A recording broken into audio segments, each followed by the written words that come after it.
For young people today, where do you see the biggest opportunities for them? I truly believe this, and I think I've got good basis for the belief that today in the United States of America at this moment, with all the political hoop, this moment in time in our economy as it is structured at this moment and the way things move at this moment is the best possible time to be alive in the history of the human race. If you want to build wealth, if you want to become somebody, if you want to go do something. I've got so many Gen Zs on this team, and the thing I have learned about the Gen Zs and millennials is that they've grown up with this thing in their hand that answers any question that they want answered instantaneously. They've got information of the entire world in their palm. They can push a button and stuff shows up on your front porch in a few hours. It's the weirdest thing. It's like having a magic wand. And what that has done for those of you that have this native, that you've had this your entire, adult lives or semi-adult lives, you've had this at your access. You can stop, you can get an app to do anything, is you have a built-in, if you let it function, a built-in abundance mentality. Because this thing says anything's possible. Bing! Because anything's possible. That's an abundance mentality. And if you will tap into that instead of believing these horrible philosophies that are floating around about, the economy is systemically flawed and you're screwed. And boomers bought their houses with a basket of strawberries and now you can't buy. If you don't quit believing all that crap and instead go, God, anything's possible. Go do something. It was a lot harder to be Bill Gates or Michael Dell in their garage than it would be today. I mean, you think you start a digital application of something, you can go to market with it for free. Doesn't cost anything. You don't even have to know how to write code now. AI will do it. I mean, an idiot like me can write code now. I've never written a line of code in my life, but I can open up ChatGPT and have a website in a few hours that's really nice. And if I don't know how to run a store, I'll put Shopify on there until I learn how to run a store. And it costs me nothing. And all of a sudden, my ideas are in the marketplace, and the marketplace can talk back to me and say, your idea sucks, so adjust it, iterate it. And you can iterate it quickly and easily because it's not an analog product, it's a digital product. It's the best time ever to make money. I mean, you can go make money just like I've never seen anything like this. We actually had to have brick and mortar analog. I had VHS tapes, for God's sakes, I was selling. I carried books around the trunk of my car.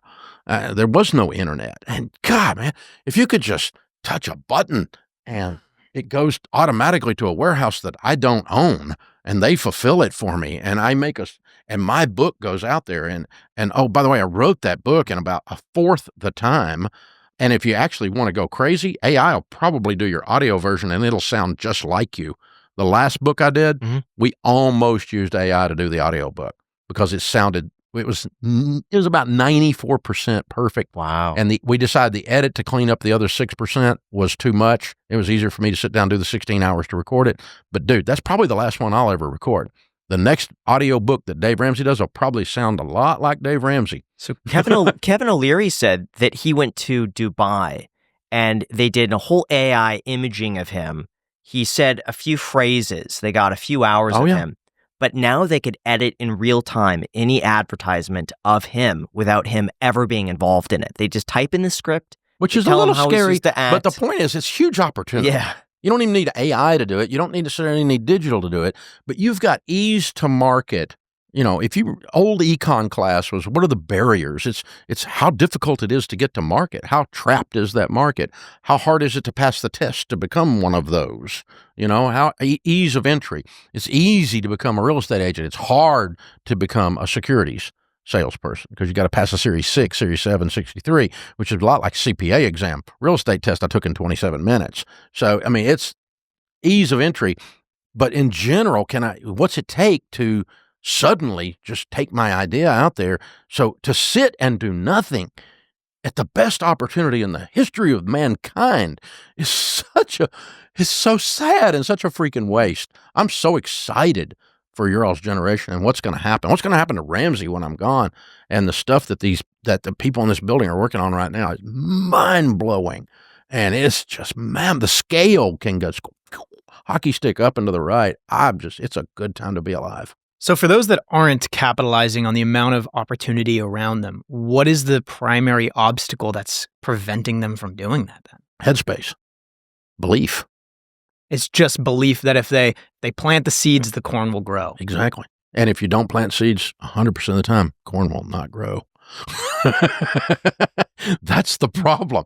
And so sometimes when you plant seeds, there's not a lot of rain and the sun's too hot and you don't get a good crop. Sometimes when you plant seeds, God brings the rain and the sun and it's perfect and you get a bumper crop. You don't control the sun and the rain, but you do control whether or not you plant. And 100% of the time you're planting, you're going to get some kind of a yield on that. And you may learn something that next year you plant differently, you iterate, and you change the product line.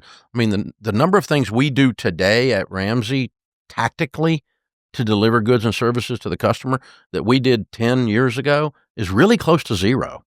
Of course, you've got to iterate and change how you're doing it and what you're doing and the way it looks and the way it feels and the way the book business is versus when I did my first book. When I did the first book and I was on the Today Show, people actually watched the Today Show back then. It was crazy.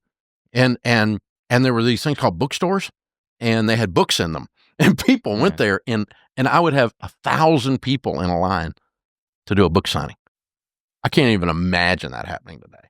No chance that would happen today. And so I don't think there's anybody that famous, hardly. That'd be maybe Taylor Swift, okay? But I mean, who's going to go to Barnes and freaking Noble and stand in line? Everybody got their coffee to get a book signed by somebody you think something good about, okay? Doesn't happen much. If I did a book signing today, there'd be 14 people there. I mean, it just wouldn't come. I disagree. I bet you would get 1,000 people showing up. I don't. I really don't. Because it just does. It's not the way people are consuming the product anymore. It's shifted. And so to continue to do it the same way and not iterate and follow where people are is the thing. So a friend of mine does a reality show. I was talking to him yesterday, and it was very successful 10 years ago. Mm-hmm. And they took it off, and they quit, and they retired. And now they're trying to come back with version 2.0. Okay? But when they did it before, it was on cable. And I was talking to him yesterday. He said, you know how many people have cable? I said, no. He said, nobody. He goes, it's a problem. He said, we suddenly woke up and realized we put out a reality show on cable and expected somebody to watch it. It's hilarious. Nobody's watching it. He goes, we've got to reboot this thing, and we got to get Hulu. We got to get YouTube TV. He said, I'm doing a distribution deal for the fall. I've got to reset all these episodes we've done and send them out again and try to restart this thing again. Otherwise, we're going to have to close up the 10 on it. But yeah, he's like, the marketplace moved, and we acted like it didn't, and so we're sitting here with nothing. It's not working. So yeah, you gotta follow around what's happening. A fun little story here, but when Jack and I started the Iced Coffee Hour, we had to figure out everything ourselves, from the best audio equipment to use, the best cameras, how to book guests. It was a challenge. Every day was a unique experience that we had to figure out ourselves. That's why, if you're starting your own business, you know just how relevant today's sponsor is, and that would be Shopify. Shopify is basically your all-in-one business partner. They power millions of businesses worldwide, from major brands like Mattel and Gymshark to entrepreneurs just getting started. And here's a fun fact. If you shopped online in the US, there's a really good chance it was through Shopify because they power about 10% of all American e-commerce. Plus, what's great about Shopify is that you get access to a complete design studio with hundreds of ready-to-use templates to build a beautiful online store that perfectly matches your brand. And there's no coding needed. Not to mention, their AI tools even help you write product descriptions or enhance your product photos. Shopify also makes marketing extremely easy with simple email and social campaigns to reach customers wherever they're scrolling. Plus, they handle literally everything from inventory to shipping to returns, basically all of the complicated stuff you do not want to deal with. If you're ready to sell, you are ready for Shopify. Turn your big business ideas into...